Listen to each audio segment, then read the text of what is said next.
Ang isang dorado ay kabilang sa pamilyang Coryphonidae. Naninirahan mula sa malapit na baybaying hanggang sa malalayong karagatan. Ito ay matatagpuan sa dagat Atlantiko, Indian at Pasipiko na ang temperatura ay tropiko at subtropiko. Maaari ding matagpuan sa malalamig na lugar. Ang katawan ng dorado ay siksik at may mahabang palikpik sa likod na umaabot sa buong katawan.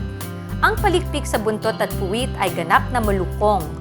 Matitingkad ang kulay ng katawan, tulad ng malaginto sa tagiliran at makinang na asul at berde sa gilid at likod.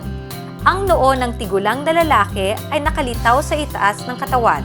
Kadalasang mas malaki ang babae kaysa lalaki. Ang dorado ay isang uri ng isda na naglalakbay. Makikita ring lumalangoy ang mga ito ng magkakasama. Mabilis lumangoy na umaabot hanggang 92.6 km kada oras.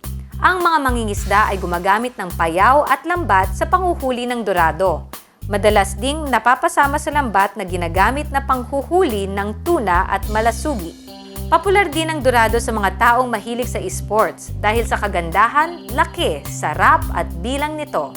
Sa Pilipinas, ang kinilaw ang isa sa pinakamasarap na putahe ng dorado.